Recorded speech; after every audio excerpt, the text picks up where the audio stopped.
tidak.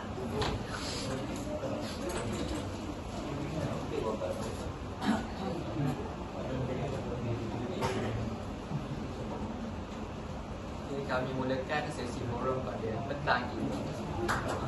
Saya kembang mencari makan, dobrang seiring di tepi kali. Selamat datang kami ucapkan, semoga diiringi restu ilahi. Assalamualaikum warahmatullahi wabarakatuh. Sidang hadirin pada petang ini yang cukup gembira, dan saya pasti kadang semua datang sini tanpa dipaksa oleh mana-mana pihak kan. Semua datang dengan kerana ikhlas. Jadi forum kita petang ni kita nak sembang santai. Tak adalah bawa tajuk yang berat-berat pun, kerana kita tahu petang-petang ni semua nak kan fun-fun. Ya. Dan tajuk kita pada petang ini bersama dengan panel-panel yang hebat ya di sebelah kanan dan kiri saya, membicarakan topik yang boleh dikatakan bukanlah agak berat, tapi ini satu topik yang cukup kita ingin luas dan cukup kita ingin tahu topik-topik yang akan dibincangkan dalam forum ini. Jadi topik kita adalah modernis, gah tapi beracun. Bila sebut gah, kita semua tahu gah satu perkataan yang sinonim dengan perkataan yang bawa wow. Satu perkataan yang menunjukkan sesuatu yang gah. Semua tahu gah itu apa kan? Ya, tapi beracun. Bila dengar beracun kita berasa macam ya Allah, beracun, takutnya kan? Ya. Jadi topik inilah kita akan kupas satu demi satu, dan kita akan bawakan sebanyak mungkin isu semasa yang insya-Allah kita akan bincang pada petang ini. Jadi sebelum itu lebih baik saya perkenalkan dahulu barisan panel yang cukup hebat yang kita jemput daripada pelbagai bidang. Yang pertama adalah panel pertama kita, Profesor Dr. Rahmi Hakim Berusdi. Assalamualaikum Dr. Yang merupakan pensyarah Universiti Islam Antarabangsa Malaysia dan juga merupakan aktivis kemanusiaan di Syria. Seterusnya di sebelah kiri saya yang merupakan bekas juara tilawah kebangsaan 2020, Saudara Muhammad Arif Iskandar Miruzki. Assalamualaikum Ustaz. Waalaikumsalam. Yang juga menjadi perutin kita pada petang ini. Dan di hujung sekali yang segak berbaju merah dan bercermin mata, kita ada Doktor, juga merupakan Doktor Muhammad Arif Luqman bin Muhammad Razi selaku Ketua Jabatan Hal Ehwal Agama Islam Pahang. Assalamualaikum. Jadi saya rasa panel-panel kita pada petang ini cukup gembira sekali, walaupun ya ada yang baru bangun tadi.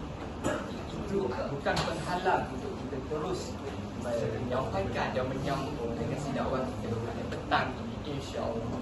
Jadi bila sebut topik modernis, gah tapi beracun, kita semua mesti nak tahu siapa sebenarnya modernis ni, dan kita mesti nak tahu apa itu modernis yang sebenar. Ya, jadi bila sebut moden, kita semua tahu kita semua berada di era moden. Masa SPM dulu pun kita tulis karangan pada era kemodenan ini. Jadi itu terselah kita sudah berada di era kemodenan ya, barisan Prof kita. Ya. Dan jadi kita semua tahu tak ada moden. Pakaian yang kita pakai pun semua dah moden. Tak ada dah yang pakai yang zaman-zaman piramidi, tak ada dah. Jadi semua moden. Dan yang lagi jelas adalah ini ya, iaitu phone. Saya pasti semua orang ada phone, menipulah kalau cakap tak ada phone kan. Sebab ini adalah penting untuk kita mendapatkan apa saja. Jadi tanpa melengahkan masa, kita akan mulakan sesi pertama kita pada petang ini, gah modernisme, gah tapi beracun. Jadi bila kita sebut tentang modernis, kita nak tahu siapa sebenarnya modernisme ni dan apa tujuan dia datang ke sini. Bukan di sini, malah di seluruh dunia modernisme ni telah pun menguasainya dalam pelbagai aspek pendidikan, pentakmiran, falsafah barat dan sebagainya. Jadi saya ingin bertanyakan kepada panel kita pertama, Prof, ya, kalau boleh Prof jelaskan secara terperinci mengenai apa itu modernisme dan apa sebenarnya puak-puak yang dalam modernisme ni datang ke sini dan untuk apa mereka tuju. Ini persilakan Prof. Baiklah tuan moderator kita, semua panjang lebar dia intro tadi. Okey. InsyaAllah saya akan cuba menjawab persoalan yang diajukan oleh moderator kepada saya. Okey, kita masuk kepada golongan modernisme. Okay. Golongan modernisme ini kita ambil satu perkataan asal dia ialah berasal daripada perkataan moden. Okay.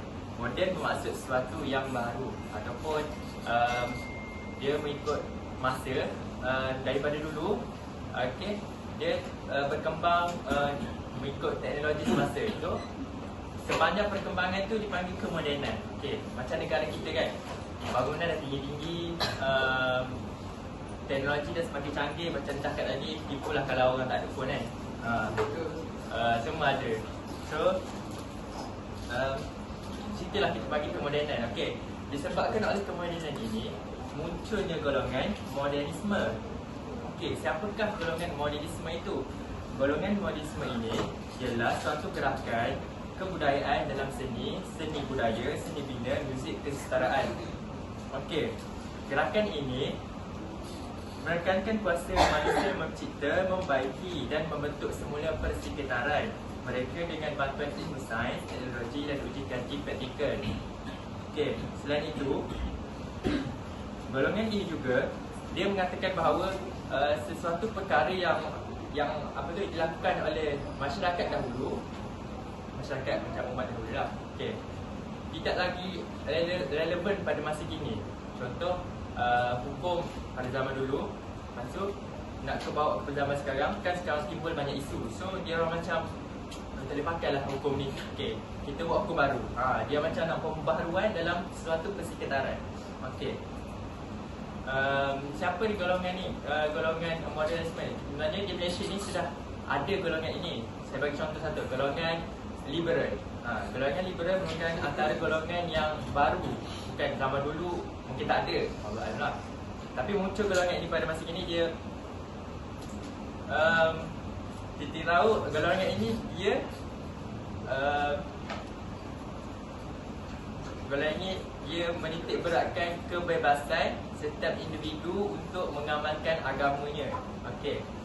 Baru-baru ini kita tahu ada protes besar-besaran oleh puak-puak ini tentang mereka ingin mengusulkan LGBT. Okey. Kan? Seperti kita tahu LGBT ini sebenarnya ditentang keras, sekeras-kerasnya oleh Allah Subhanahu Wa Taala, dan Allah telah mengisahkannya di dalam Al-Quran. Dan kisah dia ialah kisah Nabi Lut. Kita tahu kan kisah Nabi Lut. Dia mengamalkan seks bebas dan budaya terangsang. So daripada situ disebabkan oleh mereka melakukan perkara tersebut dan mereka tidak beriman kepada Allah, Allah telah menurunkan azab. Okay. Allah telah tak silap Allah telah menterbalikkan bumi. Okay. Lepas tu golongan ini amat bahaya kepada negara kita kerana golongan ini dia ingin hasut pemuda-pemuda. Contohlah kita kan golongan muda daripada remaja, kanak-kanak. Ada je golongan intelektual yang tidak pandai terhasut kepada kancah LGBT tu. So dia orang memang target untuk anak-anak muda. Sebab apa? Sebab ni lah phone kan. Zaman sekarang kan puan kalau tiap masa tak ada phone. Tu jangan sekali lah boleh cakap kan. Phone kan. Setiap kali mesti ada phone. So dia orang akan masukkan unsur-unsur untuk mengembangkan agenda mereka dalam phone. So kadang-kadang kanak-kanak kan, kadang-kadang main phone, main game, kadang-kadang keluar iklan. Iklan yang biasa kan tu. Iklan yang dia macam contohlah dia membandingkan agama ni lebih baik daripada agama ni. Okay. So minda pun kadang-kadang kan mudah terpengaruh. So dia orang jadi dia baik pada ni. Dia orang pun dah minda dia orang pun dah lari, mindset dia orang pun dah lari. Okey. Oleh itu perkara ini perlu dibendung lah. Kerajaan perlu membendung golongan ini supaya golongan kita pada masa hadapan tidak terpengaruh ataupun generasi kita dapat melahirkan generasi yang berilmu. Maknanya bala beli ilmu tu bila datang apa jenis pun propaganda oleh LGBT ni, buat LGBT ni, okey, dia dah ada ilmu tentang agama, basic agama, dia dapat menepis segala agenda-agenda mereka tersebut. Okey. Itu saja daripada saya, insyaAllah. Yang buruk itu asal saya. Yang baik itu saya balik semula kepada tuan moderator kita. Ya, terima kasih Prof atas penerangan yang begitu jelas dan mantap itu tadi. Saya suka bila Prof cakap sasaran puak-puak modernisme. Sasarannya adalah kita lah ya, dengan menggunakan ini. Kita tahu ini memang sangat beracun. Kita hidup pun kalau tak ada internet sehari kan, kita rasa macam tak boleh nak buat apa. Kalau phone kita tengah cas pun kita sayang nak main phone. Kita pun rasa wahnya aku lah, gitulah contoh dia. Jadi kita pun rasa macam tak boleh nak hidup. Tak tahu kita punya life ni macam mana. Nak cakap dia pentingnya ini dan berjayanya puak-puak modernisme ni menyebarkan agenda dia dengan hanya menggunakan senjata ini yang kecil tapi berbisa. Sama dengan tajuk modernisme, gah tapi beracun. Jadi bila sentuh modernisme, kita nak kita lebih takut apabila modernisme ni dia lebih mendalam bila dia menyentuh rujukan ataupun panduan utama kita, Prof. Iaitu apa panduan utama kita? Al-Quran. Bila sebut Al-Quran, semua orang pun rasa macam no, itu adalah kita orang punya sumber utama. Jadi bila disentuh Al-Quran, kita pun mesti rasa macam nak marah kan. Jadi bila dia sentuh Al-Quran, inilah yang kita tak suka. Jadi inilah yang akan dibahaskan oleh panel kita yang ketiga. Tapi sebelum itu, kita mesti semua petang-petang ni dah lama kan tak dengar suara Qori Arif. Jadi kita akan mendengarkan bacaan alunan Al-Quran daripada Qori Arif, ayat surah Al-Ma'idah ayat 38 dan 39 berkenaan dengan pencuri. Betul? Betul. Dan juga surah An-Nur ayat 2. Wa taqaddal masyhur.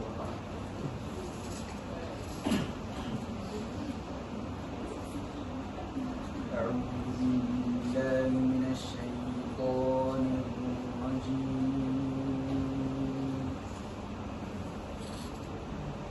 Bismillahirrahmanirrahim.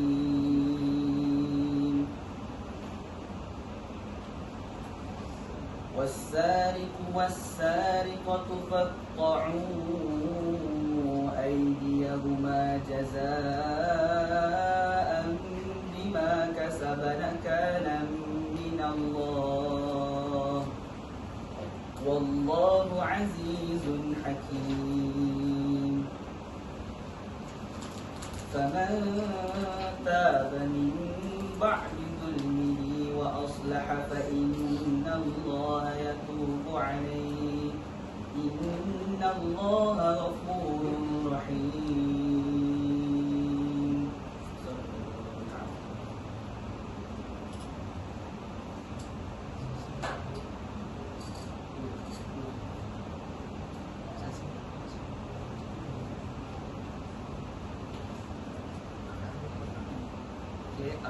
Terima kasih. Subhanallah, kita dengar bacaan tadi sungguh sungguh merdu oleh Qori kita walaupun dia sudah lama tak praktik kan.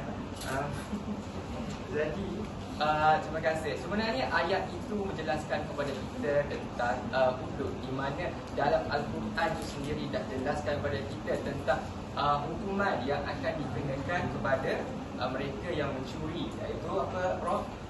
Potong tangan. Dan juga kepada penzina, di mana akan dia rejam. Ya. Jadi bila kita dengar satu hukuman ataupun balasan yang berada di dunia, bukan lagi di akhirat, kita rasa dah kerun. Jadi benda-benda ni lah yang buat-buat modernisme ni pula ditafsir pula jadi benda lain. Jadi kita nak tahu apa, saya serahkan kepada panel kita yang ketiga untuk pembahasan yang lebih lanjut. Kita silakan, Doktor. Terima kasih kepada Tuan Moderator yang saya berkacak pada hari ini. Bismillahirrahmanirrahim. Assalamualaikum warahmatullahi wabarakatuh. Waalaikumsalam. Alhamdulillahirabbil alamin. Wassalatu wassalamu ala asyrafil anbiya'i wal mursalin wa ala alihi wasallam. Rabbi shrah li sadri wa yassir li amri wahlul 'uqdatam min lisani yafqahu qawli. Sebelum saya menjelaskan pentafsiran ayat yang dibacakan oleh Qori Arif tadi, saya ingin berkongsi maksud ayat yang dibacakan oleh Qori tadi. Surah Al-Ma'idah ayat 38 dan 39 yang bermaksud Adapun orang lelaki maupun perempuan yang mencuri, potonglah tangan keduanya sebagai balasan atas perbuatan yang mereka lakukan dan sebagai siksaan dari Allah. Dan Allah Maha Perkasa lagi Maha Biasa. Tetapi barang siapa yang bertaubat setelah melakukan kejahatan itu dan memperbaiki dirinya, maka sesungguhnya Allah menerima taubatnya. Sesungguhnya Allah Maha Pengampun lagi Maha Penyayang. Seterusnya, maksud ayat surah An-Nur ayat yang kedua, yang bermaksud penzina perempuan dan penzina laki-laki, berjamlah masing-masing dari keduanya 100 kali, dan janganlah rasa belas kasihan kepada keduanya mencegah kamu untuk menjalankan agama, iaitu hukum Allah. Jika kamu beriman kepada Allah dan hari kemudian, dan hendaklah pelaksanaan hukuman mereka disaksikan oleh sebahagian orang-orang yang beriman. Setelah kita meneliti maksud ayat ini, golongan modernis ini, mereka mentafsirkan ayat ini, mereka berpandangan bahawa hukuman yang dilaksanakan ke atas pencuri dan penzina itu potong tangan dan kejam sebanyak 100 kali.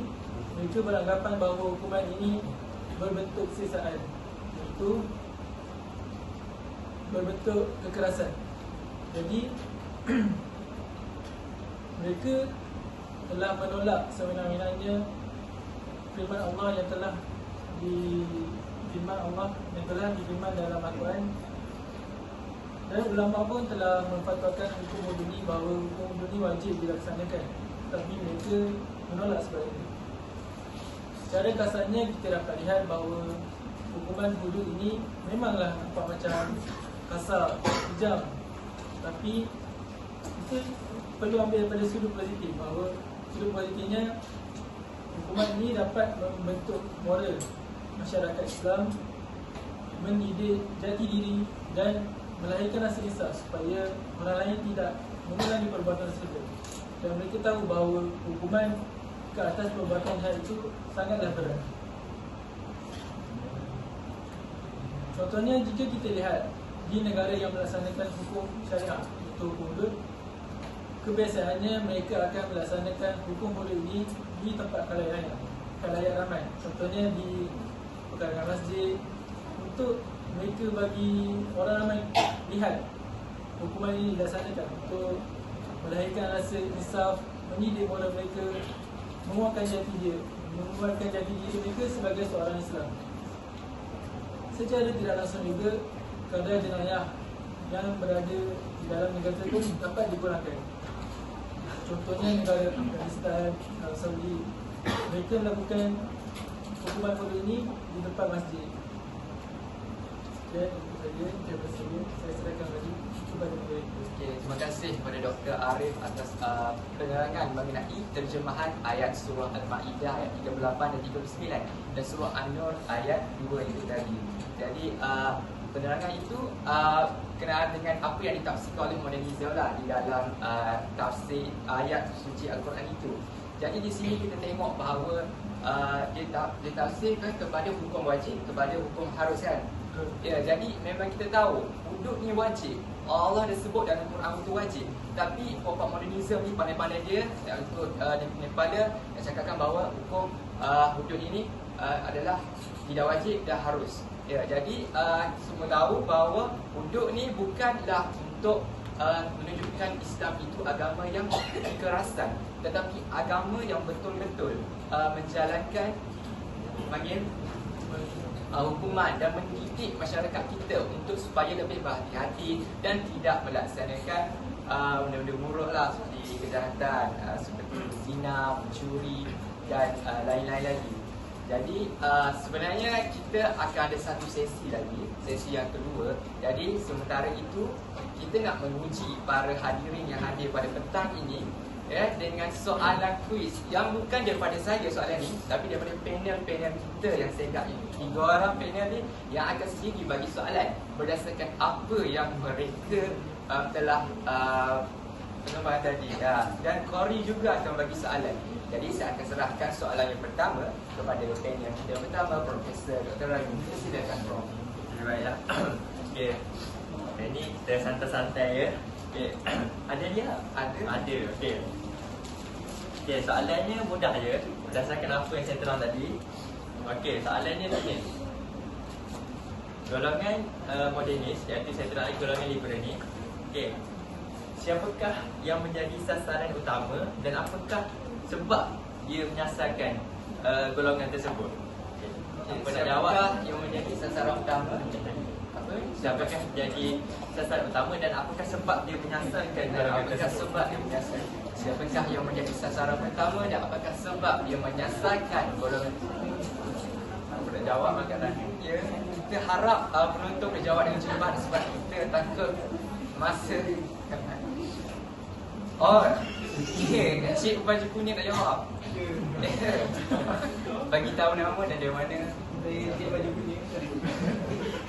Diri. Tak duduk. Nama Zikri Hakim. Zikri Hakim. Dasar Saya dari kau kenal. tak kenal. Saya Perak. Perak. Okey. Jadi dengar tadi Prof cakap soalan ni. Dengar. Okey, jadi apa jawapannya? Jawapan dia golongan muda, Golongan muda, golongan remaja remaja. dan kanak-kanak.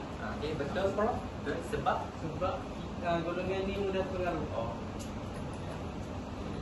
Betul. boleh terima. Boleh terima. Ulma. Okey, Ulma. Okey, dalam beg saya ada roti.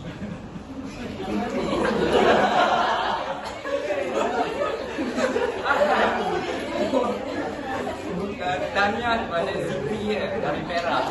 Tepuk tangan. Bahawa dia memang betul-betul mendengar apa yang disampaikan oleh Prof tadi. Ya. Jadi soalan yang kedua, dah saya ada dua soalan. Saya akan serahkan kepada panel kita yang kedua. Okey, untuk soalan saya pula, saya tak ambil yang surah yang saya bacakan tadi. Saya ambil daripada surah An-Nur, petikan daripada surah An-Nur ayat yang kedua. Apakah kalimah yang memberi maksud janganlah merasa belas kasihan? Okey, tuan-tuan dan puan-puan semua boleh jawab? Sila angkat tangan ya. Boleh tengok ya.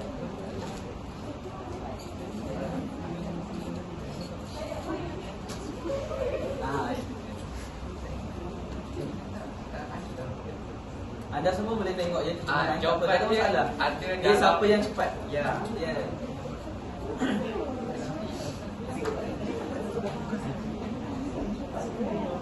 Kenapa?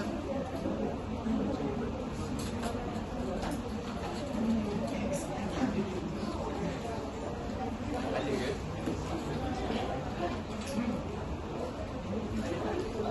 Okay, saya ulang balik soalan dia. Dalam ayat 2 surah An-Nur yang telah dibacakan oleh Qari Arif itu tadi, apakah kalimah yang memberi maksud janganlah merasa belas kasihan? Dan ustazah pun boleh jawab soalan ni. Sebab kita memang rushing sangat.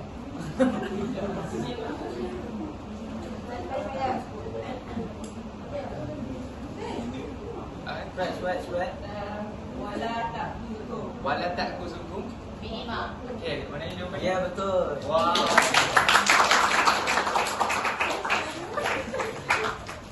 Okay. Dia backstage forum. Nanti. Nanti ya. Muslimat nanti ada. Okey, jadi tahniah kepada yang berjaya menjawab ya, walaupun tak kenakan nama tadi. Okey. Okey, jadi kita akan ke soalan kita yang terakhir sebelum kita masuk ke sesi 2. Saya akan serahkan kepada Dr. Arif. Silakan Doktor. Terima kasih kepada saudara moderator. Soalan saya sangatlah mudah. Berikan 2 contoh negara yang mengamalkan hukum bunuh yang saya sebutkan tadi. Ya. Beri 2 contoh negara yang mengamalkan hukum bunuh. Ya. Doktor juga ada explain dalam tugasan dia tadi.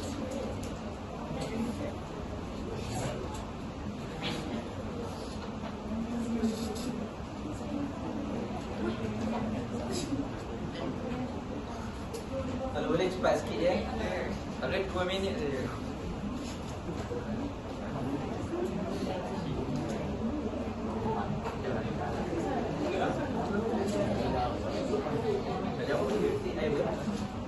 Yang berat dengan yang berat. Ada ke? Okey, kita bagi keringanan sikit. Kalau salah satu saja betul pun tak apa. Dikira. Okey. Apa? Brunei. Satu lagi.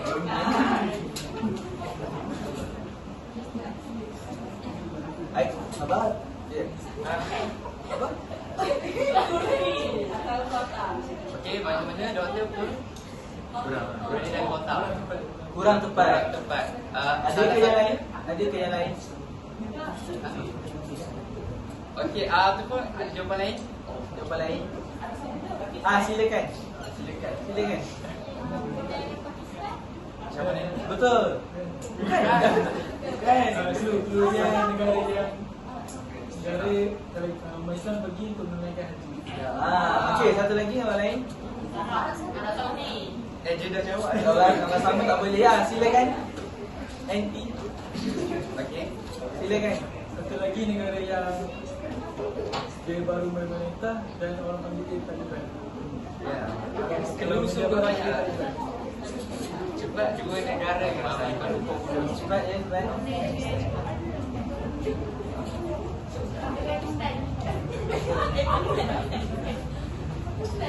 Macam mana? Pakistan. Okey, kita tutup soalan. Jadi okey, yang hujung tu siapa dia, Pak? Betul. Oh, betul. Ya, betul. Dua negara betul. Dua betul. Bagi roti separuh. Okey, tahniah. Betul. Jadi kita akan dengar jawapan yang sebenar daripada doktor. Negara? Jawapan dia ialah Arab Saudi dan Afghanistan. Ya. Jadi tahniah kepada mereka yang berjaya menjawab. Yang tak berjaya tak apa, cuba lagi di forum esok. Sesi yang kedua. Jadi kita sudah pun kuis. Kita sudah pun menguji minda hadirin semua ya dengan kuis. Walaupun kuis mudah tapi kalau mereka dapat jawapan. Jadi kita akan masuk ke sesi 2. Sesi 2 ni saya boleh bagi gambaran. Dia banyak tentang isu semasa yang berlaku di sekeliling kita, yang banyak berada di news, di artikel, di reporter macam-macam. Jadi sebelum itu kita sambung sedikit soalan yang bagi pandangan ahli panel yang ketiga. Apakah impak yang akan dihadapi oleh masyarakat sekiranya ayat berkenaan dengan hudud tadi terus diseleweng oleh kelompok modernisme? Kita silakan. Terima kasih kepada saudara Intelektual Bugis. Bismillahirrahmanirrahim. Soalannya, apakah impak ataupun kesan kepada masyarakat iaitu kita semua jika ayat ini terus diseleweng? Apakah impak yang akan kita terima jika ayat ini terus diseleweng? Di sini saya akan beri dua hujah sahaja. Saya tidak ingin mengambil masa yang terlalu lama. Jadi hujah saya yang pertama ialah kesannya penyelewengan ini akan menyebabkan pencemaran kesucian dan kekainan agama Islam. Pada zaman ini kita dapat tahu bahawa golongan negara-negara barat ini dia akan memberi fokus kepada negara Islam sebab mereka ingin memasukkan ideologi modernisme ke dalam negara-negara Islam ini. Pada hari ini kita dapat lihat bahawa kesan ideologi ini semakin lama semakin berkembang. Jadi apabila penyelewengan ayat ini terus berlaku berkaitan Yahudi tadi, media orang-orang barat ini akan berpandangan bahawa hukuman hudud ini ataupun rejam zina tadi sebagai bentuk perbuatan yang ganas yang berbentuk keganasan. Jadi kita tahu bahawa pengaruh media barat ini sangatlah kuat di serata dunia. Jadi apabila dia ambil statement negara Islam sebab agama Islam sebab agama yang berbentuk kekerasan, mereka memasukkan ke dalam media seperti berita, media sosial, mereka masukkan, lepas tu mereka sebarkan ke seluruh dunia. Jadi orang-orang di seluruh dunia akan lihat di telefon masing-masing mereka baca, oh dari Islam ni, agama Islam ni sebuah agama yang berbentuk kekerasan. Jadi mereka akan takut. Mereka takut nak tegur orang Islam. Jadi mereka akan resist lah, resist kepada umat Islam. Oleh itu, kita sebagai golongan agamawan ataupun student-student yang masih belajar dalam aliran agama ni, kita perlu menunjukkan attitude yang baik dan menepis segala lubang-lubang yang cuba ditepuk oleh golongan modernism agar negara agama Islam ni terus dipandang tinggi dan dipandang sebagai sebuah agama yang hebat. Hujah saya seterusnya ialah kesannya akan lahir fahaman agama baru. Contohnya pada zaman ini seperti yang disebut oleh panel utama Muhammad Raimi, wujudnya aliran liberalism ataupun Islam liberal, atau lebih dikenali sebagai Mu'tazilah zaman moden. Liberal ini merujuk kepada suatu fahaman yang menyeru kepada keterbukaan agama. Maknanya dia nak buat apa-apa saja tanpa ada batas lah. Contohnya LGBT ni, mereka nak hak asasi mereka. Jadi di sini kita perlu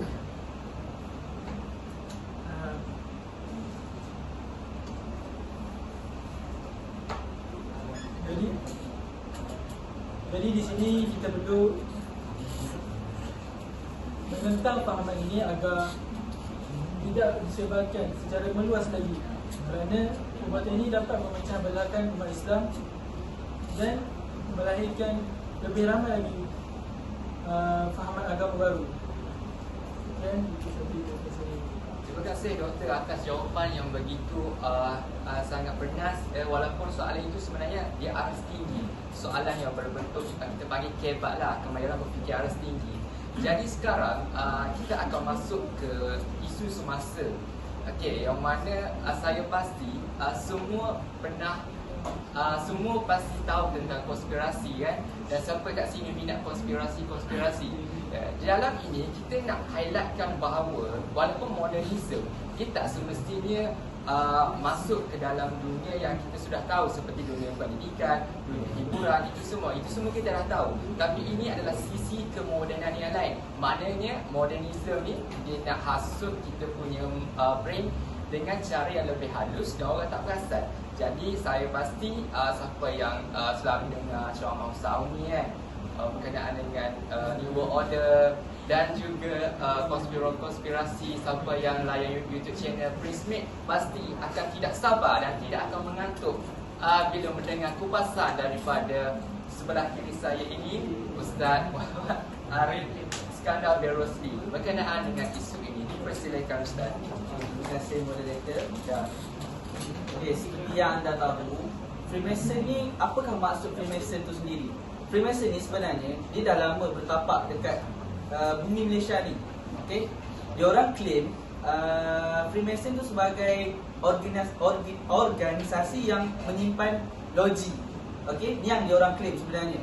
Dekat Malaysia ada, dalam Malaysia ni seperti kalau kita tengok dekat Penang, dekat Perak, ada bangunan Freemason tu sendiri, dan dia orang adalah lambang-lambang dia orang. Tuan-tuan dan puan-puan boleh search DM dia tu. Sebenarnya Freemason ni adalah the corrupt Jews, Jews, Jews, the corrupt Jews, iaitu orang-orang Yahudi yang jahat dan yang telah termakan dengan habuan-habuan dunia. Kiranya Yahudi yang ikut Freemason ni adalah Yahudi yang telah rosak lah. Dia sebenarnya ada Yahudi yang baik dan Yahudi yang jahat. Okey, ada je Yahudi yang baik, ada je Yahudi yang jahat. Jadi separuh daripada Yahudi ni masuk ke dalam konspirasi yang ini, yang dinamakan Freemason ni. Okey, dia orang ni sebenarnya bertujuan lah. Dia orang bertujuan nak reka satu organisasi yang dipanggil New World Order. New World Order ni, dia orang, kita boleh cakap yang Freemason ni adalah modernisme yang selewengkan agama kita, dan kita boleh juga cakap diorang bukannya modernisme. Faham tak? Faham tak? Kita boleh cakap diorang ni modernisme, dan kita boleh cakap diorang ni bukan. Kenapa saya cakap macam tu? Sebab kalau kita cakap diorang ni bukan modernisme, sebab diorang ni dah lama sangat-sangat dah ditubuhkan.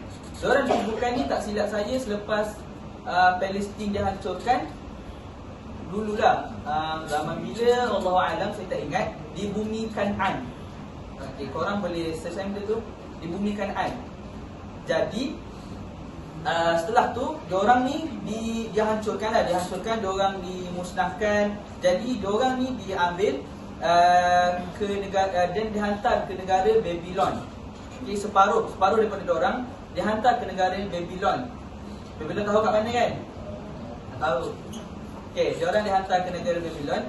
Jadi dia separuh je daripada diorang ni, diorang rasa balik nak tafsir kitab Taurat. Tak silap saya, Allahumma salli ala sayyidina Muhammad. Saya lupa yang tu. Tapi macam itulah, diorang rasa nak kaji balik kitab Taurat, dan diorang tafsir sendiri kitab Taurat tu guna akal sendiri. So diorang dari situlah diorang selewengkan orang kat sana, ikut jejak langkah diorang untuk jadikan New World Order ni sebagai puncak diorang punya plan. Okey, diorang ni sebenarnya diorang nak ajak kita kepada Tuhan. Betul lah, agama ni nak ajak kita dekatkan diri kepada Tuhan, kenal Tuhan. Tapi diorang nak kenal Tuhan tapi tolak Nabi. Faham tak? Diorang nak berdirect dengan Tuhan tanpa melalui Nabi-Nabi. Diorang tak percaya Nabi-Nabi ni semua. Berlainan dengan agama kita. Jadi satu lagi, Tuhan diorang bukannya Tuhan orang Islam. Tuhan diorang iaitu the great God. Tak salah lagi lah Dajjal. So Dajjal ni muncul bila? Kemuncakan dia tak, bukannya Dajjal muncul terus kiamat, tak. Dajjal muncul dulu, membuat kerosakan kat bumi ni dalam beberapa hari disebut dalam Quran, barulah terjadinya kiamat. Betul, terjadinya kiamat. Okey, jadinya orang-orang dalam Freemason ni, diorang buat benda ni lah, diorang buat satu pertubuhan organisasi yang dinamakan konspirasi Freemason, yang membawa New World Order ni ke puncak dunia. Nak tunggu Tuhan diorang muncul. Kat sekarang kita tengok banyak dah bangunan-bangunan yang tinggi, yang ada lambang mata. Kat Malaysia pun ada. Okey, jadi di situlah. Jadi bagi saya inilah yang dicakapkan sebagai modernisme yang berkaitan dengan Freemason itu sendiri. Okey, terima kasih. Terima kasih kepada Ustaz atas penerangan yang begitu mendalam mengenai konspirasi yang berlaku di dunia kita pada masa kini. Kita semua pasti tahu kan, kalau dalam Facebook ke Twitter ke, banyak orang duk bagi tentang konspirasi, tentang vaksin lah, mengarut lah, ada chip lah, apa semua. Itu juga termasuk dalam konspirasi. Terima kasih kepada Ustaz. Jadi ini adalah soalan kita yang terakhir, sebab masa sangat-sangat jelas kita. Kepada panel kita yang mula start tadi dan di akhir pun dengan dia, itu Profesor Dr. Raimi. Saya ingin bertanyakan tentang isu semasa baru-baru ini, di mana saya tidak ingin mention individu ini, tapi dia seorang figura yang mana dia menyertai satu perayaan Jepun, iaitu dikenali sebagai Pon Odori. Kita semua tahu Pon Odori adalah satu budaya yang diamalkan di Jepun, budaya ataupun perayaan, ya Prof. Ya. Jadi bila dia seorang figura, dia bawa pula family dia pergi meraya sekali dekat KL, tak silap saya. Ya, jadi semua orang macam memperkaya, sehingga kan Mufti pun opinion Prof, ya, mengatakan siapa yang join Pon Odori ni syirik. Tapi bila ikut arus kemodenan, dan di Malaysia orang cakap tak apa, Pon Odori pun bukannya ada perayaan agama apa. Jadi saya ingin tanya Prof, kalaulah Prof boleh menguraikan secara terperinci mengenai Pon Odori ini, dan adakah dia wajar dilakukan di negara Malaysia ini? Dipersilakan Prof. Baik, terima kasih kepada tuan-tuan. Bersemangat daripada awal sehingga akhir. Okey. Dan saya juga tidak mahu mengambil masa yang begitu lama, sebab masa pun dah mencuri kita. Okey.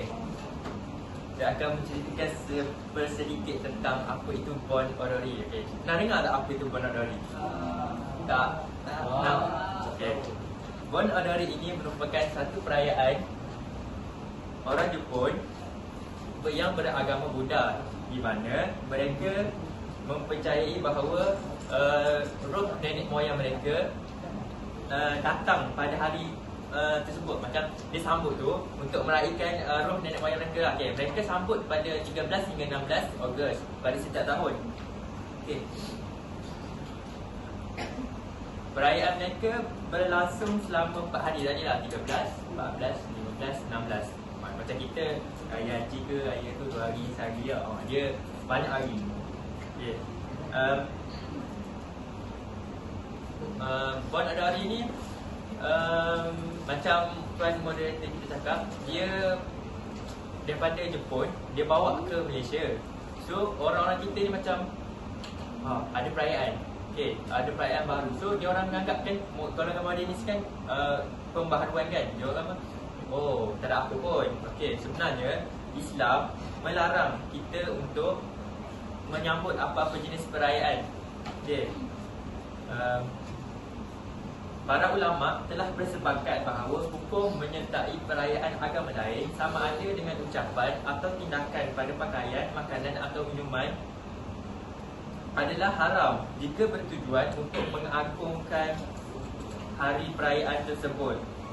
Okey, majoriti ulama pula bersepakat bahawa jika dia seorang muslim yang mengagungkan syiar-syiar agama lain ataupun dia macam lebih-lebih lah dalam perayaan tu, boleh berjatuh kepada kekufuran. Okey. Allah telah sebut dalam surah Al-Furqan, A'udzubillahi minasyaitonirrajim. Okey, saya baca maksud dia lah. Maksudnya dan mereka yang dirahmati Allah itu ialah orang-orang yang tidak menghadiri tempat-tempat melakukan perkara-perkara yang dilarang, dan apabila mereka bertempur dengan sesuatu yang sia-sia, mereka melaluinya dengan cara membersihkan diri daripadanya. So, ada satu lagi hadis mengatakan hadis yang mengatakan hadis daripada Ibnu Umar Umar radhiyallahu anhu, Rasulullah SAW ada man tashbahu biqaumin fahuwa minhum. Maksudnya barang siapa yang menyerupai satu kaum, maka dia adalah dari kalangan mereka. So kalau kita sambut tu, kita macam ahli lah, kita macam agak perayaan tu untuk kafir, kita sebahagian kafir. So di sini saya ingin menghalatkan sini hukum dalam mengamalkan perayaan ataupun budaya lain selain daripada agama Islam adalah ditegah dan dilarang dalam Islam. Dia boleh menjatuhkan hukuman, boleh menjatuhkan silap-silap, kita boleh syirik kepada Allah Subhanahu Wa Taala. Itu saja. Terima kasih Prof atas penerangan yang begitu mendalam, dan saya rasa semua faham kan apa itu bom odori. Jadi kalau nak tahu lagi boleh buat research tentang ini. Jadi ini soalan kita yang terakhir sekali lagi. Ya. Okey, ini berkenaan dengan isu semasa juga. Ustazah boleh teruskan? Ya. Saya kena terima.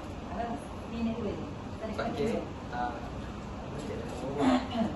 Okey, baru-baru ini kita tengok menjadi perdebatan di antara para ahli politik berkenaan dengan isu Blackpink yang akan mengadakan konsert di Malaysia pada bulan 3 ni.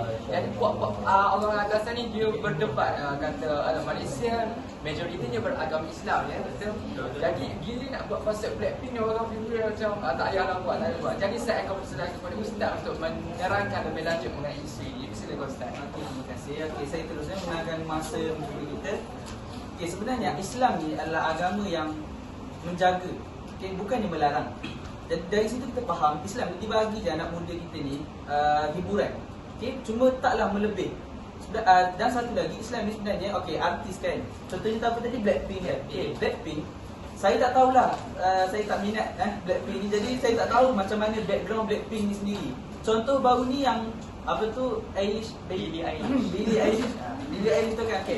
Dari Billie Eilish ni, kita tahu yang dia ni satu artis yang menyokong LGBT. Jadi Islam tentang tak LGBT ni? Tentang kan. So di situ sebab itulah kita mengharamkan daripada jemput dia datang. Kalau Blackpink ni ada juga isu benda tu juga, dia support benda tu, dan di media sosial dia tunjukkan benda tu, dia support ke dia support lah benda tu, dan kita akan tentang. So itulah sebenarnya apa yang Islam buat. Islam tentang benda yang bersalahan dengan apa yang hak asasi manusia ni larang. Okey, LGBT tu dah sah-sah haram. Okey. Okey, sekian itu saja daripada saya. Terima kasih Ustaz atas penerangan begitu serius sekali tentang isu ini. Jadi kami akhir kalam dengan kami minta maaf kalau pihak forum kami ada banyak kekurangan dan terlalu tergesa-gesa sebab masa sangatlah terhad sekarang. Jadi kami akhir kalam. Terima kasih semua yang sudi datang pada forum ini dan memberi dan jumpa